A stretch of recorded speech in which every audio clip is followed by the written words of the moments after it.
of Grading series. Today we have a panel, a lovely panel, with Dr. Jessamyn Neuhaus, Professor of History, Interim Director of the Center for Teaching Excellence, and the author of Geeky Pedagogy. We also have Regan Levitte, the Assistant Director and Writing Specialist from the Claude J. Learning Center, and Young Yu, who is an Associate Professor in Teaching Education and Department Chair for the Bachelor of Science in Education program. She's a former Pedagogy Fellow at the Institute for Ethics in Public Life. And we have Maureen Squires, who is the Department Chair of the Master of Science for Teachers graduate program, and Heidi Schachtenberg, who is the Department Chair of the Master of Science in Education program. And we have a variety of others with other expertise in the audience here. So I'd like to welcome you all. And I'd love to just get it started by asking our panel, because I know members of our panel have been thinking about grading. In fact, that's their job often, to teach grading to students.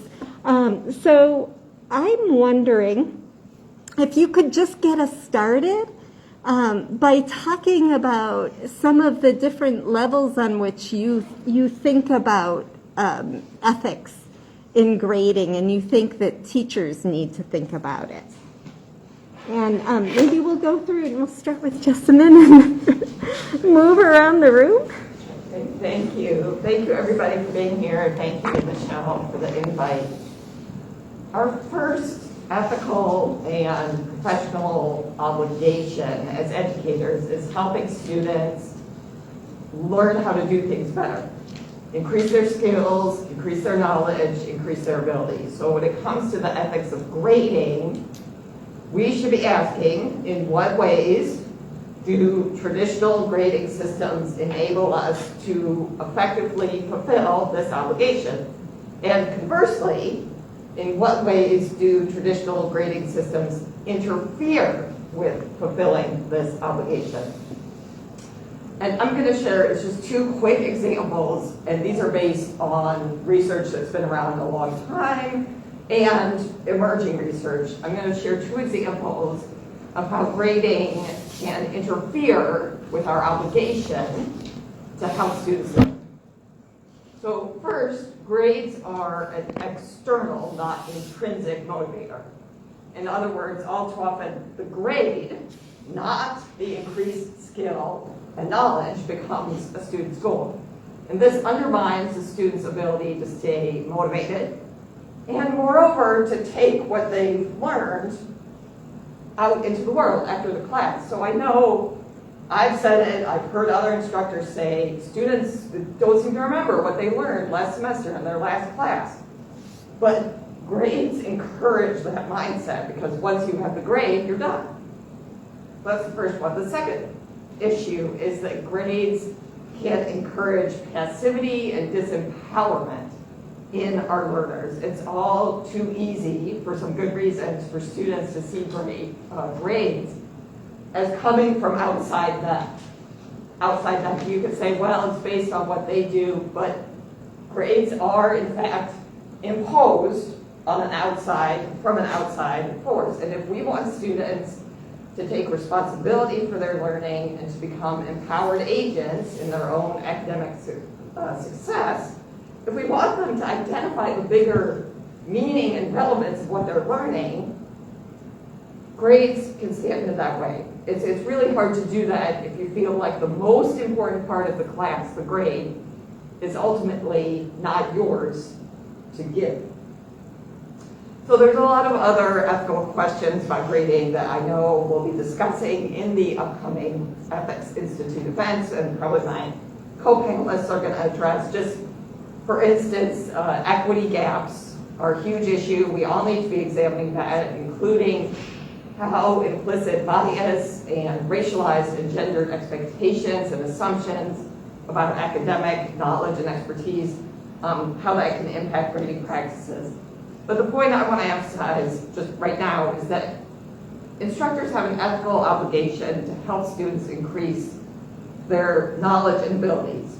And that means we need to inform ourselves about the research on grading, and we have to be willing to reflect on specific actions we could take as educators to revise or adjust our grading practices in order to increase student learning. Wow, I have to follow up, Jessamyn, so well stated. So, as some context, I have also kind of 2 points in the same way that Jessamyn does, in that as the assistant director over at the Learning Center, I was, attracted to this job because of my background in writing centers. And in writing center theory, we often go back to this axiom from Steve North that is, we are here to create better writers. So kind of all the pedagogy that I come at is informed by writing center pedagogy. It's what my training is in. And sometimes when it comes to like writing tutoring and writing work, we think of it as like a task-based item of like, well, we're just going to improve this one paper for the moment. But in grading these things and evaluating it, it's more like what tasks are we doing to show examples of how we carry those skills, and kind of the same way Jessamyn is saying. And then I also think of when it comes to the ethics of grading, of like, and especially grading with kindness and what is going to help a student improve. I think of an incident that happened to me when I was actually in graduate school, which was not a very long time ago for me, actually. But I was fully 25 years old. In my first semester of graduate school, I was taking a critical theory course in English with the chair and co-chair of the department, two very smart, very well-educated men. But critical theory is not my strong suit. I'm in writing center theory, which is all more practice-based. So I'm taking this critical theory class, and I submit my second paper, and the chair of our department had given such harsh, demeaning feedback that made me cry. I was a fully grown adult. And is that ethical for you to give feedback to someone who's an adult, who is not in her area of expertise? He has known that by now. Like, is that okay? And so that informs how I approach grading of like, okay, we need to make this better. We know something about this isn't working. It's not maybe fulfilling assignment expectations. It could be worded better. It could be. But I think of it as in terms of like better. What is going to be the better way to approach this so that a student, one, is not emotionally damaged or scarred by this. If I had a nickel for every time that a student came into a tutoring session with me and said, I have to make revisions, this teacher is so harsh, they really don't like me, I don't think I'm going to pass this class, I wouldn't have any student loans left to pay on. And this is like a wider part of like how we deliver feedback in order to evaluate it and assess their learning, but also knowing like these are skills that they're going to take into other courses. So we have to think about how that travels with them if you set them up for failure like that. So like after I had gotten that feedback from my professor as a graduate student, who was a mature adult who'd been in the workforce for a while before coming to graduate school, I was ready to drop out and quit. I was done. And really had to like find some fortitude to get through this class. It was not a fun time. And I don't want to perpetuate that kind of suffering with first students either. Just because we've all had that happen to us does not mean we should pass on that trauma. So, I'll pass it on. All right. Very interesting, right? Just remind me of years ago, some of our colleagues, I think my colleagues who are now here, will constantly in their classroom, they will tell the students that there's no point in this class. How do you interpret that? No point meaning that it doesn't mean that this class is pointless. You don't have to take it. It means that I don't give a grade for your participation or for assignments you do. So that's one of the proposals, right? And then also, a couple of years ago, I read a book. It's called Grading Smarter, Not Harder. I'll go with what Jessamyn mentioned a little bit earlier, saying that some of the grading, anything external can never become internal. They can't transform into intrinsic. So meaning that they cannot motivate the students to work harder on this because they want to get a better grade. Some may well, but they have different reasons for that. So the book mission is, say you have an assignment that is 20 points. Then you have a policy that I don't accept late assignments. Or if you turn in your assignments late, every 24 hours, I'll get 20% off. So that's common practice, right? The author was proposing or arguing that the grade finally a student earned for this assignment doesn't tell how much they have learned about this particular topic or content. If you took 40% because the student turned in the assignment 2 days late, 48 hours. So that's basically his rationale, and then he tried all kinds of things, and I probably will get a little bit to that a little bit later. But anyway, I want to go back to the very point, starting point of grading. Do we need grading? Why do we need it? If so, how? Right? I don't think we'll say, no, we don't need a grading at all. It's not whether we need it, it's more of a how. The same is true about giving feedback. We're not saying you should not give feedback, but it's how can you give feedback so the feedback can inform the students so that they can improve themselves. So I think it's probably a very narrow sense when talking about grading only and the ethics of it. Probably we need to take one step back a little bit to think about overall assessment, right? We're here to support our students' learning. We provide the opportunity so that they can learn. Basically is how can we assess their learning so that we can monitor their progress, we can collect evidence so the evidence can inform their learning and our teaching. I think that's the ultimate goal, why we use different types of assessment. Do I use grading, letter grade, points, or do I use 1,000 points for a 10% off the final grade? I guess everyone has their own preferences, but I think the ultimate reason, the very basic reason is we do need to monitor students' learning and then to measure their progress. We do need to collect some evidence so that we can say, okay, so you're making progress, here are the areas you can improve. Based on what? So I do need evidence. I'll pass it to my colleague. So I'm going to build off of what Jessamyn started with. She started with our ethical responsibility as faculty to help students grow and to help them develop their skills and their knowledge. I want to add to that helping them develop dispositions also. In a professional preparation program, that's something that we monitor. Our accreditation body expects that, and we expect that as a faculty as well. The other thing I would like to add to that is our ethical imperative is also to develop critical, reflective practitioners. So that means then the responsibility to assess should not always fall on the faculty member. We should be helping our students develop those skills so that they know how to candidly, genuinely assess themselves, and then work with us to create a plan so that they can improve in areas. So that's one of the ways that we can actually help move it from an external marker that they're trying to achieve to something that's more intrinsic. Is that easy? No, not at all, but I do think that's also part of our responsibility. I think that goes along with the idea of helping our students develop a growth mindset also, and realizing that we don't expect them to know everything. We don't know everything. We can't do everything.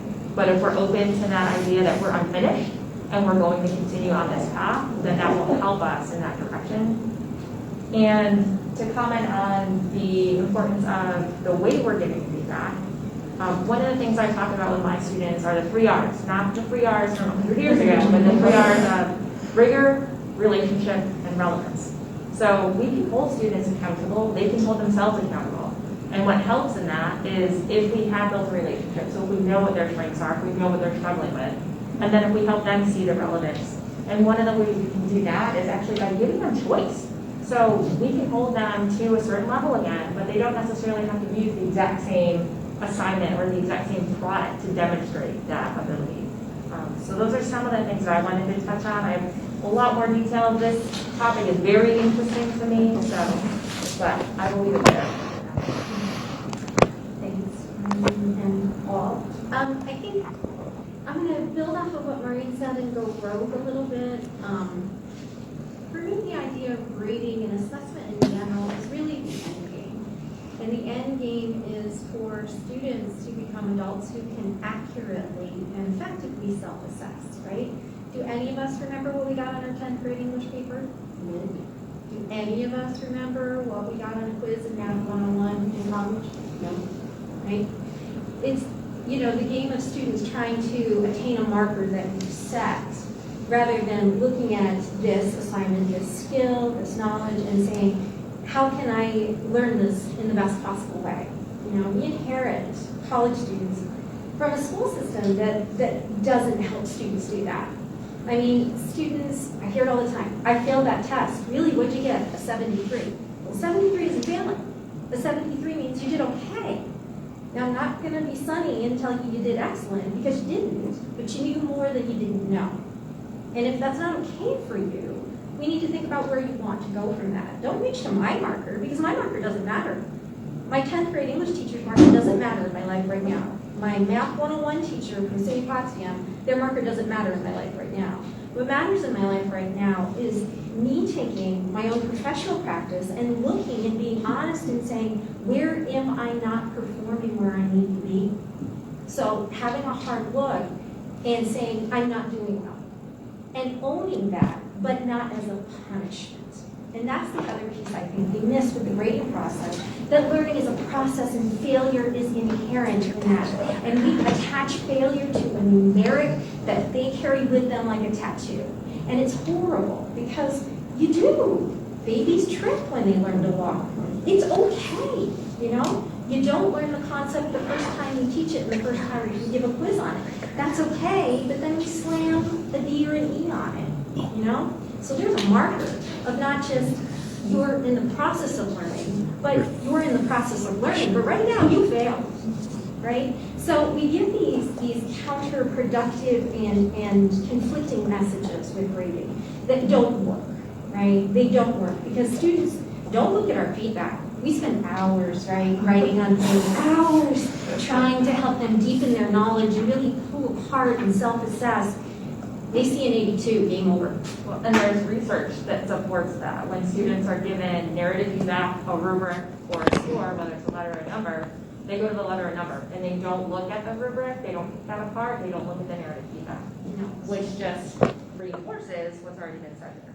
Yeah, so it's hard because I don't think we're doing the things we need to do to help students self-assess, which is the reason they can't sort of own when they don't do something well, or when they do something well, right? So I went rogue, but that's sort of my thought on it. It's that big 10,000-foot view. One of the things that we also started with is our traditional modes of grading or assessing. We don't have to use traditional modes.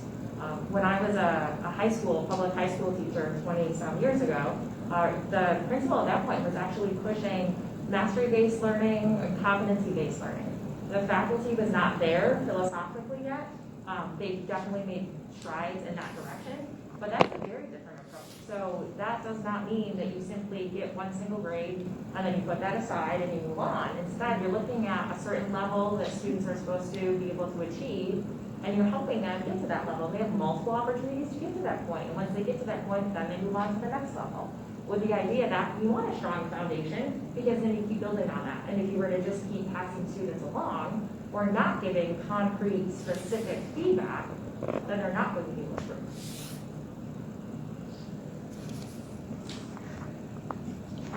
I want to open it up to people in the audience in case they have other thoughts or issues they'd like to mention. I just want to pick up on one thing, the last thing Maureen, you mentioned just in passing. The staff at that school weren't in that place, and I think it is important to acknowledge that asking instructors to reflect on grading and possibly make adjustments is a lift. It is a lift.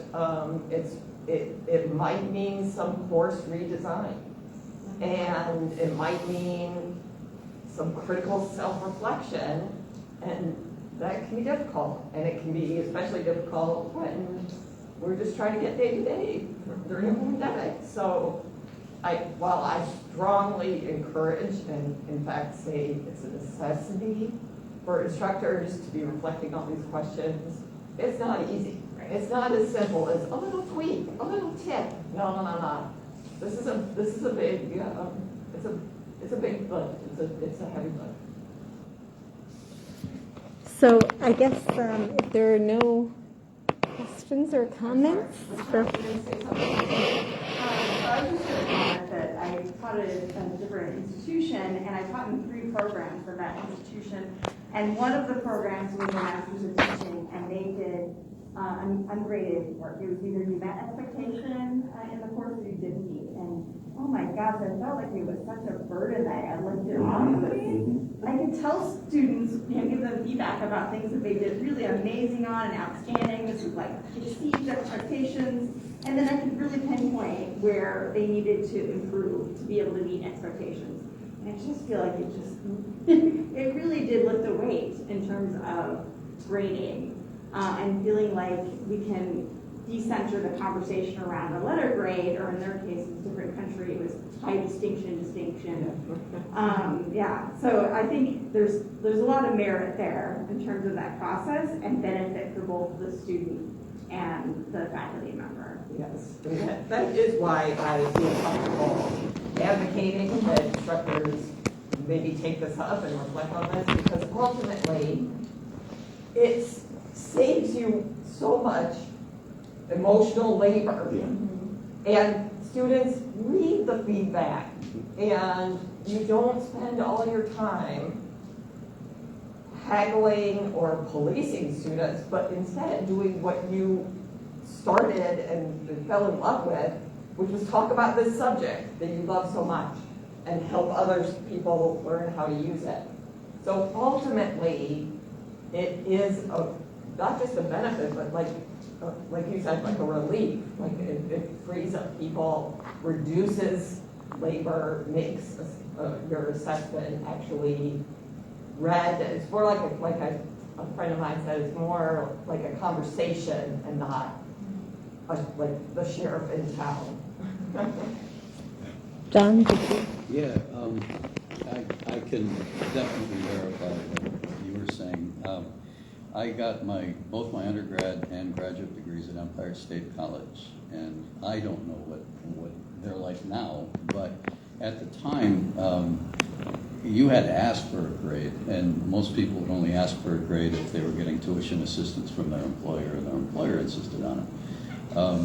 What we got instead was a narrative from the instructor at the beginning of the semester. They call them mentors there rather than professors or instructors. But at the beginning of the semester, we would put together a learning contract, exactly what are we going to accomplish over the course of the semester. And then at the end, the instructor would give you a narrative that explained what you did, how well you did it, where you could have improved, that sort of thing. And it was great, like you said, you always read it. I mean, and there wasn't a lot of haggling because it was explained right in there where you could have done better. And most of the time, you'd had discussions already and you knew what you could have done. So after getting my undergrad degree, I ended up being a tutor for them. And then once I got my master's, I ended up teaching part-time for the college and in graphic design and communication courses mainly. And I used that system to grade, and it was wonderful. I try to model what I can in where I'm teaching here, but of course students expect to have a letter. They want to know, and so it's not necessarily easy to shoehorn that process into what's expected here, but I do try to use what I can to emulate that same process. So that's a question that I have for those that have tried to do more narrative-based grading, and to use John's words, shoehorn it into the process here. One of the things that I find personally is that students keep coming back to the grade. That's all I hear. I want to know, and I'll give them a ton of feedback. And we do meets expectations or exceeds, but they want to know, bottom line, the grade. We have driven this into them, K through 12 and beyond. And so how do people who are trying to rethink these systems, how do we adjust and do so in a way that doesn't cause more discomfort with our students, especially now during a pandemic where we're seeing students struggling on a variety of fronts? Any thoughts? I was kind of inspired by what John said. I think he raised up a great point, and that kind of aligns with Sal. I think his last name is pronounced the way. If someone knows for sure, please let me know. Who has run with labor-based grading contracts for a long time, in which he asked the student to give in a certain amount of work and has a rating system based on that. I'm not an expert in this theory, but I'm going to give it a trial run. Spoilers, Alejandro, for those watching, my students in the audience. At the end of the semester, I'm going to give it a run with a grading conference in which students are going to be able to go assess their labor that they put in with this course and assign their own final grade. Kind of based on also an essay they're going to write. So I'm going to give it a trial run. I'll report back to anyone who's interested as to how this goes. I'm excited for it. Because I think, again, we are asking also, as all of our folks in the department have said, of like, how are we self-assessing and giving ourselves of like, what's good for me, what's not so good for me, or what do I expect out of myself? Because I think that's also something that students have lost in the past couple of years of like, remote learning of kind of the bare minimum going like, okay, you did it, that's good. Or just in a time of upheaval is, we're living in survival mode still. And so, having some higher order concerns about like, okay, let's step back and look at the semester in a holistic way of like, what have I learned, how have I improved, and having some self-reflection, I think is maybe what we need in these times. So we'll report back to the vested parties. We have actually a related question online. If an instructor switches to, say, mastery-based instruction, what if the students say, if you aren't grading me, then I don't need to do it? And this person has 7th graders in a school that struggles with apathy. I think that goes back to grade is, Heidi mentioned earlier, the mark is kind of like serve the purpose of a symbolic, right? So it's a symbol to show that you're there or you're not there yet. Regardless of what you do, even there is no grade, you're either making the target, meeting the target, or not meeting it. You still have certain guidelines. Like John mentioned earlier, there is a learning contract. There are certain expectations you're expected, so you're supposed to meet. If not, in the process of doing that, there will be feedback given to you. It's not like there's nothing, you just go ahead and do it. I think using a new system of assessment, or let's use the traditional word of grading, it hasn't happened, not because we know it's not going to work. It's because it requires more work to create it, to think about it, and to reflect it, to revise it, to make it work or better. And that is the reason, because the weaknesses of being a human being is we choose for the easier, not necessarily for the right or for the good. There's So a value piece. right. I think students need to value that type of mentoring, I think, John, to your word. Because grades are tied to intelligence, right? From kindergarten on up, you got all A's, you're smart. No, doesn't mean that at all. Not at all. Not at all. But my God, it is ingrained in us before we are even slightly independent humans. And that is carried, go into your next class and teach and ask your students. Students who get A's in here, you smart. Students who get A's in here, you dumb in this subject, right? I can't math, right? So it's tied to a huge value system, and that's why it's so deeply painful to get anything than an A, because it says that you're not that smart. What the heck? That's, wow! Tell me I'm not, tell me I'm rude, tell me I'm mean, tell me I'm a thief. I'm not smart. So I think the idea of changing the assessment system, they don't know what mastery means. What do you mean? Am I smart? Am I dumb? Do I not get this? You know, because we say the shtick that learning's a process, but there's been nothing in a student's experience to honor that. Nothing. Right. And so, You mentioned how a change in mindset is a heavy lift for faculty. It's a heavy lift for students too. So to somebody who's working with seventh graders trying to make this change, I would not all of a sudden shift your entire plan for the year and say, I'm totally going mastery or competency-based learning and grading. I would take it off by little chunks, and I would definitely say it helps to have support of other colleagues, so members on your team who are willing to do the same thing, and then students can see, oh, this isn't isolated in here.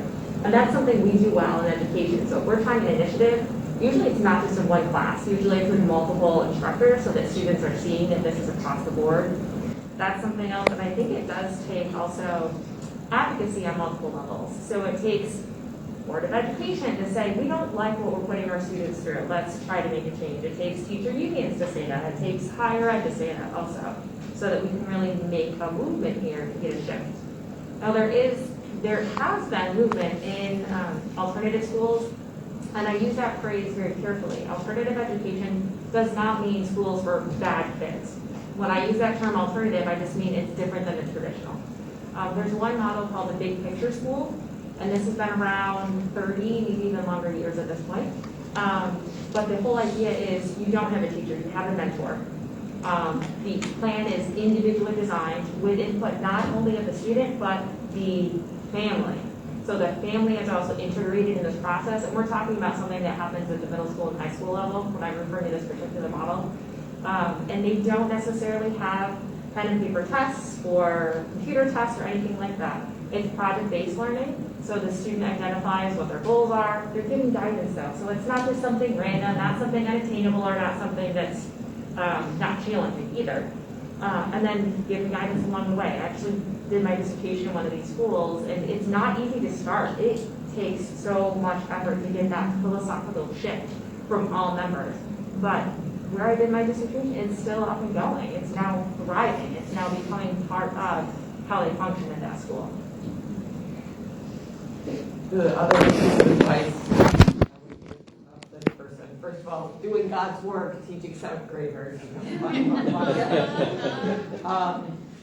is always going back. I mean, it's like backwards course design, that oldie but goodie, but what are you really, really, really wanting the student to be able to do? Like Doug mentioned, what are you actually measuring? Do you want them to perform a lot of jumping through hoops and act like they're interested and they respect your massive intellect? Then there might be boxes they need to check. Do you want them to be able to do something better than they can at the beginning of the year? Then that's what you're looking to measure. So is there a way to assess that, help the students by some of that relevance? The end goal, thinking about that end goal. I think something to acknowledge is that many of us, so whether we're talking K-12 school or higher education, we're also accountable to outside entities. So we have accreditors, we have state exams, all of that. So we do recognize that. I mean, in teacher education, we have an accrediting body. We have to give a lot of numbers to that accrediting body to show that we have made growth or our students are performing at a certain level. But that doesn't mean that's the only measure we use. So we also self-identify as a unit. What is it important that our students are able to do? How are we going to be able to know that they can do that? And I want to put that out there specifically because we have practicing teachers in K-12 settings who are listening. So we acknowledge that you have state exams that you also have to get your students through. There's a comment online. As a student, it is true that academic excellence is so ingrained in us that we associate good grades with being smart and bad grades with not being smart enough. And we believe our grades reflect our ability to learn, but that is not necessarily the case. So there's agreement from a student who's online. One of the things that Young mentioned is effort, right? Do you include effort in your grading system? Do you include attendance in your grading system? Do you include extra credit or revise and resubmit assignments? That all can skew a grade. So even if somebody does all of that and exceeds very well to earn that high grade, does that still mean that they have ingrained what they've learned and can then generalize? That's the other thing. We don't only want students to be able to do something here and now, but can you generalize that? Can you transfer that to other settings? And that can sometimes bring really the ethic piece out, right? Because if I have a class of 50 and I allow them to redo their work, they revise, resubmit, some won't, some will. Even you give the policy there, some won't take initiative to doing that. So to what extent or to what point you would say, no, you can't redo this anymore. I do it 3 times, 4 times. So that'll create an ethical issue of how fair this is to other students who had extra, X, Y number of time in doing this.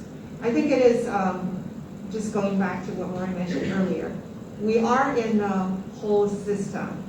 It's not that we're alone, we can just pilot this system and then we can just go ahead and do that. Like last semester, I think the past 2 semesters, the pass-fail option is a good example. We immediately got students who are junior and senior. They came to us and said, oh my God, if I take this, is it going to impact my grade if I want to apply to a grad school?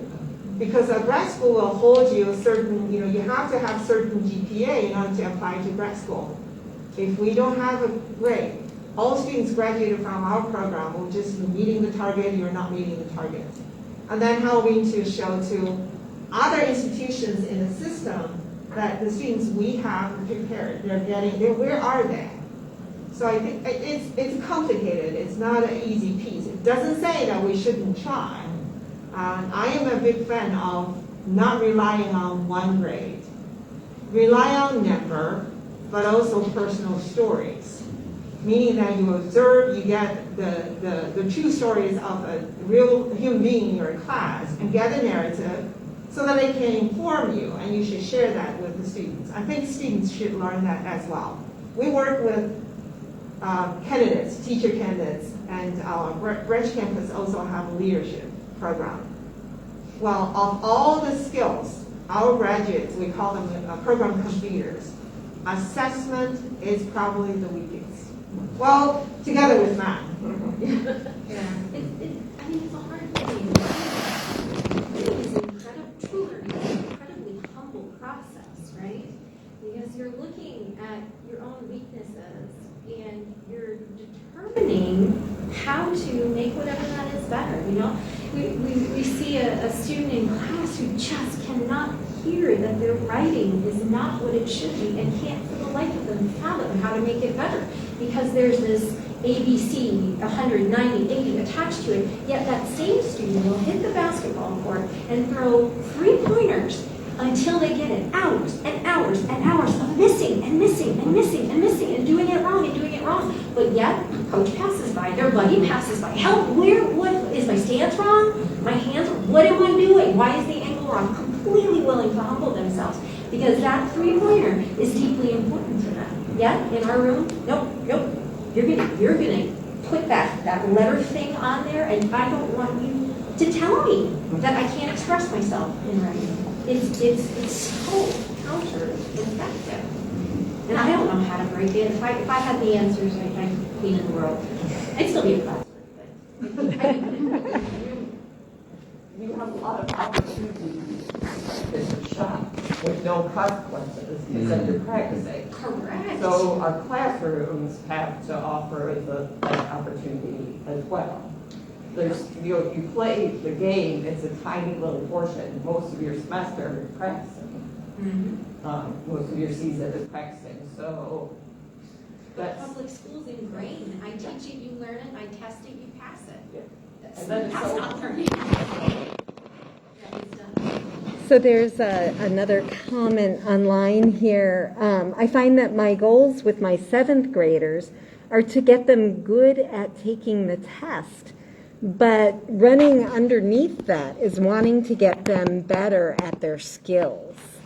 I believe that getting better at their skills translates to the test. Grading is only tangentially relevant to me.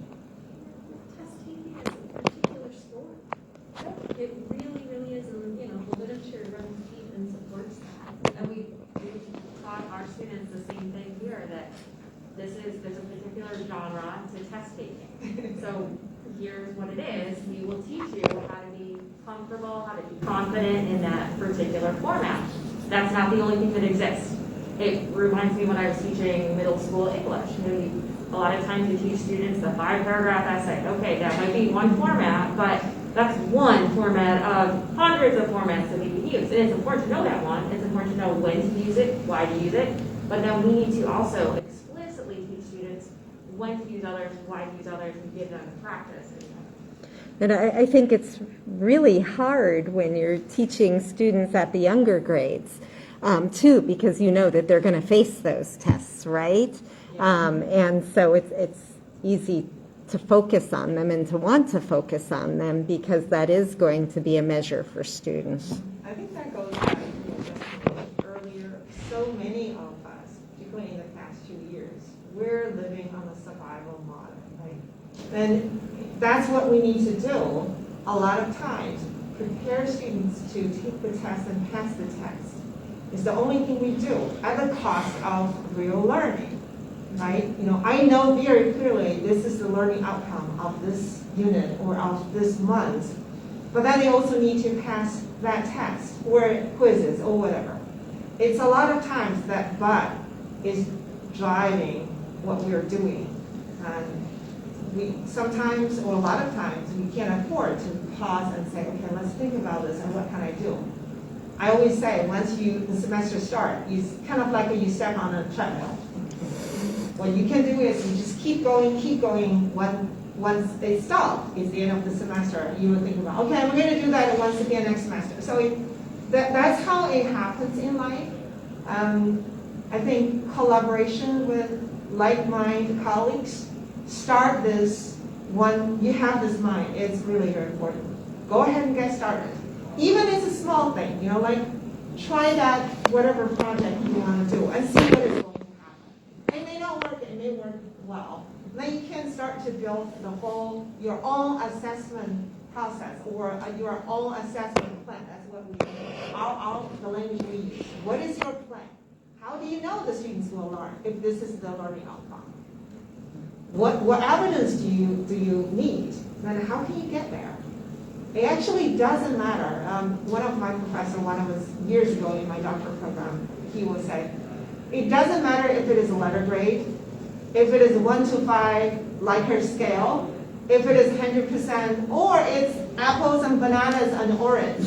You communicate information to the students. If apples is the first one, banana is the middle, and then orange is the best, they got it. If I get apple, oh gosh, I'm bad, I'm stupid. So and then we teach, that's what we taught them. Using the word, it's a educationally or socially constructed concept that certain letters, certain letter grade hold better value than others. They actually describe who I am as a student. To me, good assessment also has a value statement, right? Good test taking is a skill. If you're a good test taker, that opens doors. We're probably more of us in here are good test takers than not if we're on this campus, right? It opens doors. It's all attached to being smart and successful. Is that true? No, of course it's not true. But there is that deeply systemically ingrained value. Yeah. You smart, you take tests, you do well on tests, that opens doors, right? And that's K-12. That's way even before it gets to us. Right. So, to try and break that cycle when students come to us at 18 is deeply painful. And unpacking it is so much even more than a seminar, right? There's also issues at state, certainly with grading, or with test taking, absolutely. And that's why lots of colleges are starting to jettison the SAT, since it's a good indicator of how much money your family has. But I would say that extends to grading as well, as we're going to talk about in some of the other Ethics Institute discussions. The equity and inclusion, does your assessment of students' learning really provide the opportunity for every student to demonstrate their increased skill and ability. Right, exactly. So we were talking about our students are practicing this in teacher education in almost every, beyond second year level. So they are asked to think about every time they are working on similar or relevant tasks. What can your students do, given this is the learning outcome, to demonstrate that they have learned? It doesn't matter what it is. It can be simple as I'm going to learn how to communicate with people. A simple change of the gradings. So you can, of course, give them a quiz, and then they're going to, give you the answer. Or you can send them away to someone and say, just exchange your grading, record a short video clip, and come back and show me. So that's the UDL, the multiple ways of showing that they have learned. I think that's how it's important. Letter grade, percentage points, or even apples and oranges, it's not the only way. There are so many ways, and project learning is super important and it's very great. Well, I know we're just starting this is the first one to start a whole series. I think if we can have anything we're going to take away today, pause and reflect, think about if this is a learning outcome, how would I know if they get there? If the point is the only way. And then try. I think if we have this, probably we'll have a little bit breakthrough, even in our own classroom. A system-wide is important, but a lot of times it's not happening. So we can't just rely on that to see a systematic change. Well, that's our business though. It sounds like we have a whole job to do as teacher educators. Yeah. But this is a big topic, and then, as I mentioned earlier, it's very challenging, and we're still working on it. So I'm looking at the time, and we're closing in on 12:50. I know that online there were people, there's one more question. Within the traditional system of grading, with a mindset of improving knowledge gain, how do we grade a student that is improving their skills but has not reached grade level mastery? That's a really good question. I think what you're trying to say is how do we want to give them something to encourage them to keep going, but not, not get stalled out at that level, even though they have not reached grade level mastery. Well, the question I think to ask is, how do you know they haven't reached the level of mastery? What did you do so that you found out they haven't reached that? They got the knowledge, but they don't have the skill. What made you say so? I think that's probably a good point to start. And then you can reflect on probably your teaching, the instructions on what I did so that the student only get the knowledge base. And think about the pyramid, right? Taxonomy, the Bloom's taxonomy. They learn the knowledge, they understand, but they couldn't show the skill. I think that's what he said. They haven't get to the mastery level of the skill. So envision in your mind, what do they need to do to show you that they have get to the master's skill? Or flip the question, what they have already done that made you come to the conclusion that they haven't got there? I think the that is also having records, and it doesn't have to be quiz scores or anything like that. I'm thinking in the arts area, which is one of my areas of weakest performance. If you were to take the smiley face that I drew day one and then give me an instruction and look at that same smiley face that I'm drawing on day 3 and then look at that on day 10, I'm still not going to be at the level you might want me to or the level I should be at for this grade level, but I can see my growth. And I think that's something helpful is for students to be able to see their own growth, so keeping records or something, and then we can see the growth as well. So being able to compare themselves to previous. I would also suggest bringing your students into the conversation. It's not just about what I want, what I think, what I've assigned. What is their learning goal? What is the relevance of this material to their life? In what ways are they going to be able to use what they're learning in this class You can't tell them that, they have to tell you. They have to tell themselves, they have to identify it. So building that into, I hear a little bit in that question, you know, this is the goal that I, the instructor, have set, and it could be a very, very important one. But what is the student's goal? What is the relevance of this skill, this knowledge to their life? They have to identify that for themselves. And this is impossible for a public school teacher to do in reality, but not to think about. If you take away the idea of grade level mastery, right? Okay, it's a school construct, we get it. Take that away. The kid hasn't met that. Okay, then what? Is their reading improving? Are they moving in the right direction? Are they getting joy out of it?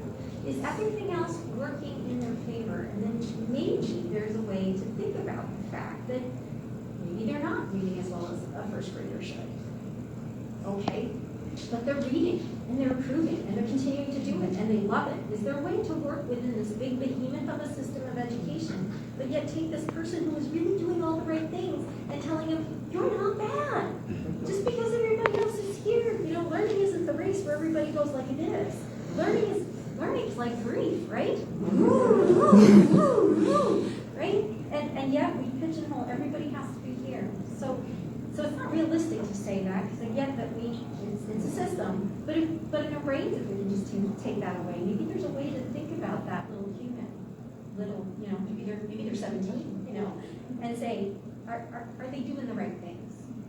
Well, and I love that thinking, because that's one of the issues that I have with grades, is we're trying to boil down everything about this student. Like in this case that you just gave, the student may be doing like everything right, you know, and getting and improving, but yet now we have to ethically decide what grade to ascribe to them. And so if I'm teaching college and a student has improved from a 4th grade writing level to a 6th grade writing level, that is amazing. And I would want to definitely give them an A for that. But then if I give them an A, is that saying to the outside world that they can write at a college level? So this is some of the difficulty that I think, you know, again, I so want to thank all of our panelists today for this